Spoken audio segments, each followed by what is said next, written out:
Good morning, good morning. Checking my sound. All right, we're good. Should sound a little better. Starting in 1 minute. Good morning, good morning.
Cheers, coffee drinkers.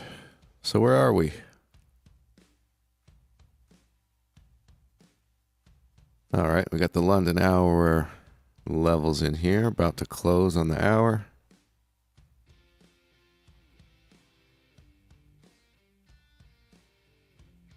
And there it is. It's supposed to snap. Yeah, I never get that right. All right. First order of business, London hour trade. Get our levels there. Have some more coffee. Good morning, good morning.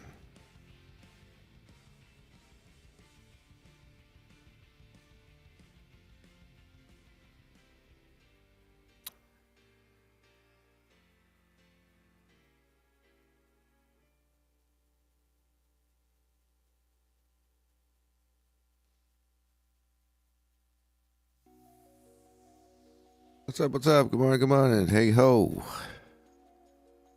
Blown account yesterday. I hope it wasn't a lot. Part of the game? Part of learning the game, I suppose. You shouldn't be doing that, man. All right, we'll talk. Never again. Never forget.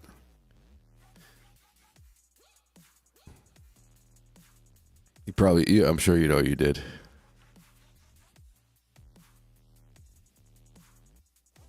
More than I would even tell you. You learn. It's called learning the hard way. Oh my God. All right, we'll talk. London hour trade.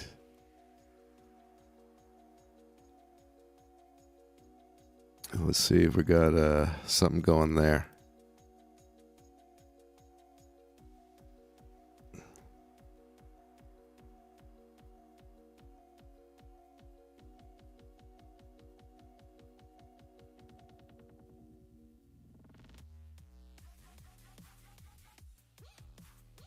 All right.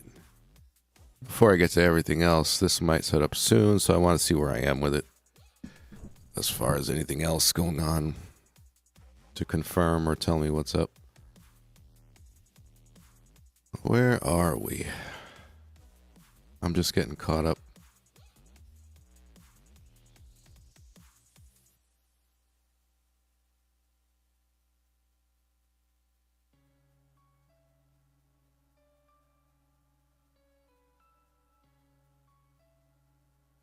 So we did have that extremely high volume weakness yesterday on the dollar pairs.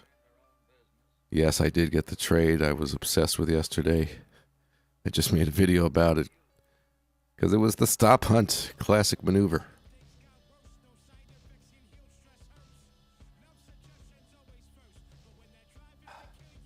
I got like a clogged ear, you know, and you can't hear. So we have a bearish, weakness, high volume weakness in the background on the dollar pairs. We have a bearish environment. Distribution into markdown pretty quick, or at least distribution. This one's pretty quick as their market opened up and they just kept going. But yeah, the bias now has to be weak, strong US dollar. You see that here. So that was a great run. But right now, the chart is saying something else is going to go on.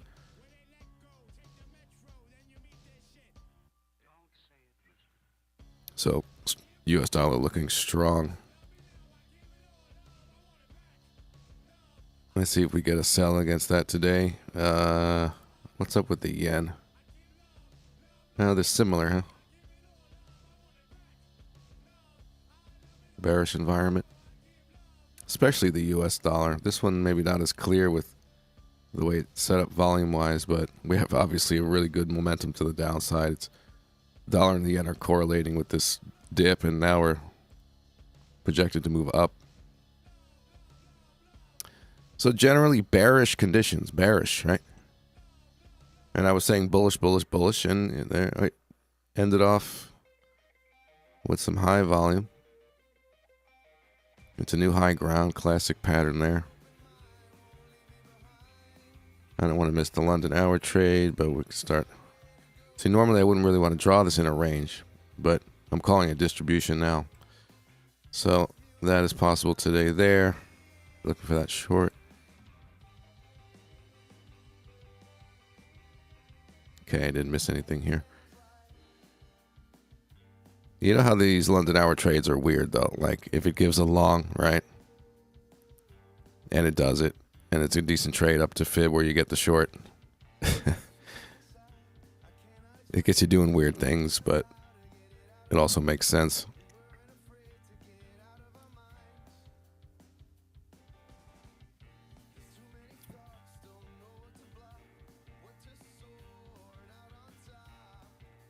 But that's likely the top, and we're not going to get any sort of double top or anything revisiting this area. I think the business is done up there. Fib retracement would be fine to look for that. First fib retracement after high volume weakness is a nice spot in the pattern. It's like an ABC retracement thing.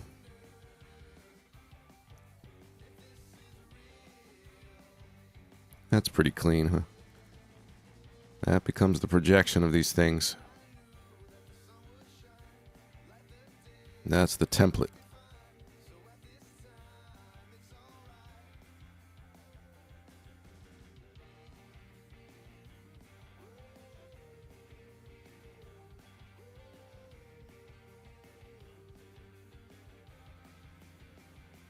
Pound yen. Similar. Again, just bearish, bearish. We have some easy fibs to draw. We don't really have to guess too much. There's a couple of obvious ones. Oh, that hit right off of that, so yeah. And then I was going to draw this one, which is probably 618 overshoot. So it's kind of redundant, yeah. You don't need the small one.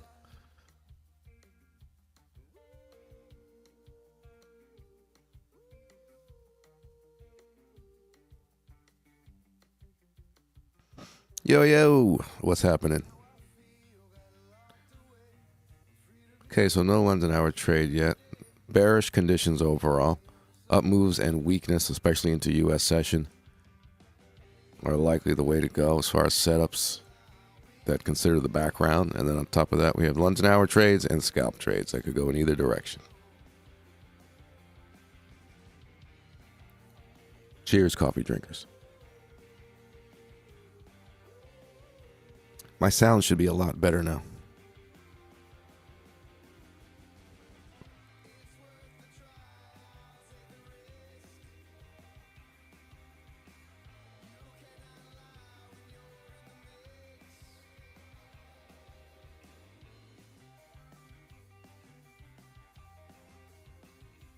So London hour trade, nothing yet.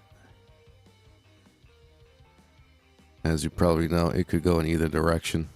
I'll consider the way it looks. What's happening here?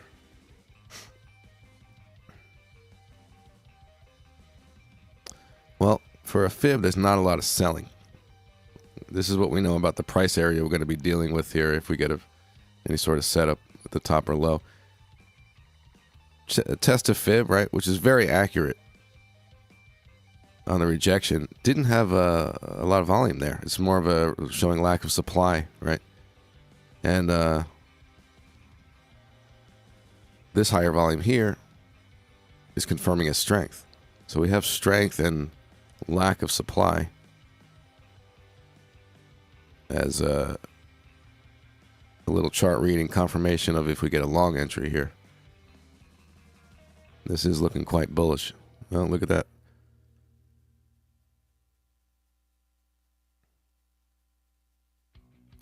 Okay, now is the pound itself looking bullish if we end up with that? We got the pound dollar going in the other way. It's really the dollar and the yen splitting off in two different directions for the moment. All right, good morning.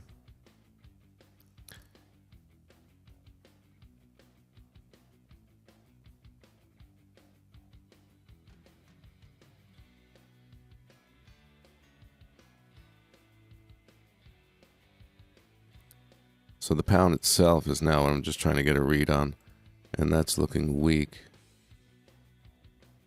Even though the pound yen moved up, that's really just the yen coming down. Notice this is just like short-lived stuff in the moment here, but if we get an entry, we want to know what's happening. The pound there versus the dollar, and then comparing here, not really much of a down move, still going sideways. So you can see the pound itself is having this down move for the moment. It's not a background situation or anything I would, expect to last all day. But we want to know what's driving the trade if we get into a London hour position.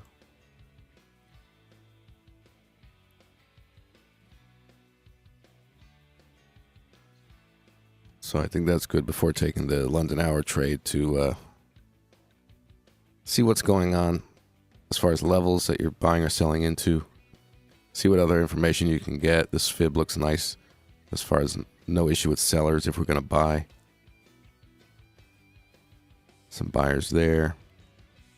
And then what's the actual condition of the pound?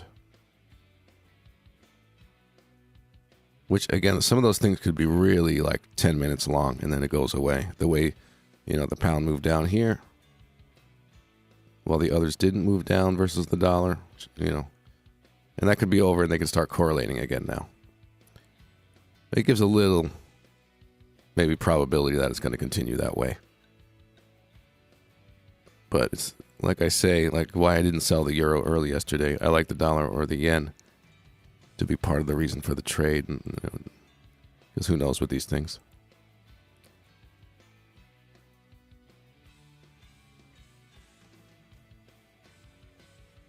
So it bounced off the low of the first hour. Not much activity on the pound dollar. If I had to pick one, it's probably the long on the pound yen. That overall has some extra good information in there.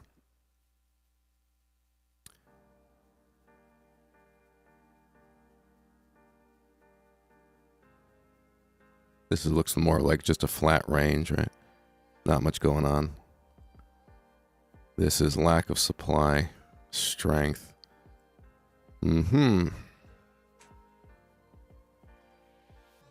So I like this one if it sets up the pound yen long. Let's see.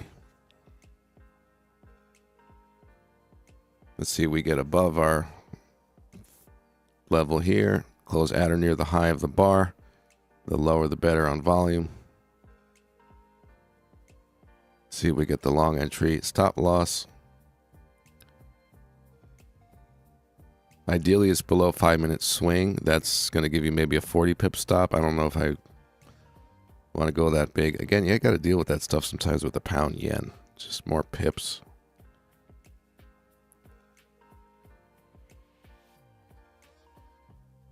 I could go with something a little higher, maybe 08. Get the stop at least below this bar in the lower area of the range. But let's see if we get the confirmation.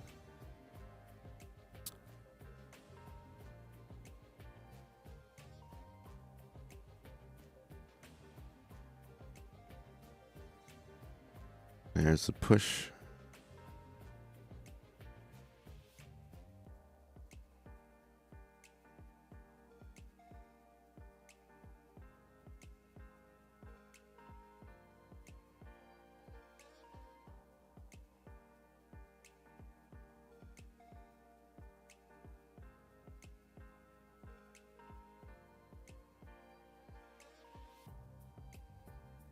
Okay, so the lower the better on volume, and the higher we close in the bar,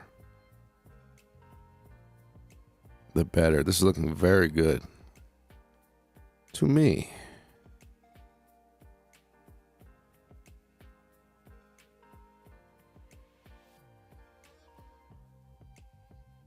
And that's all right on the pound too. That is not even just a weekend thing. That's what we want.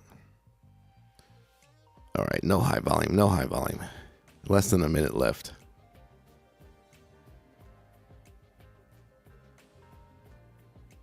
Just like move up and close. That's it. Or maybe on the next bar.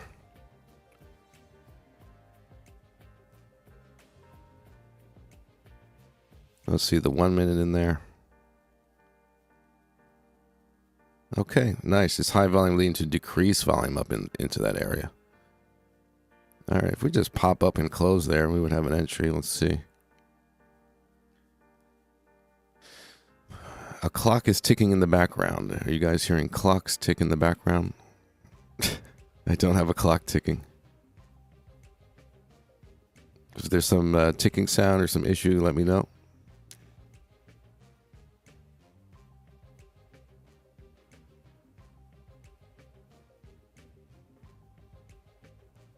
Okay, no, I'm serious. Just tell me yes or no. I'm trying to decide if I'm getting to a trade, Carbon. Okay, I feel like I get trolled when one person tells me, "Oh, I can't see anything." It's the music. Okay.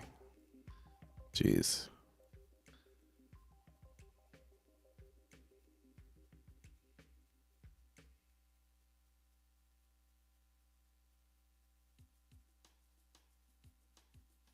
All right, technically no confirmation on the close.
So no confirmed entry. We got really close. We'll see if maybe we get a low volume test and then we close up, or maybe this ends up closing up.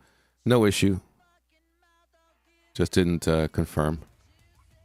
Nothing wrong with it. Looking good if it does confirm.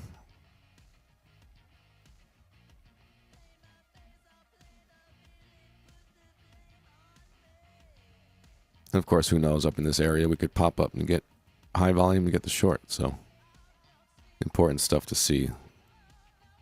Hopefully we get up there soon again. Otherwise, yeah. Generally bearish environment right now on everything. Especially on the dollar pairs. Any up move and weakness could be a short opportunity.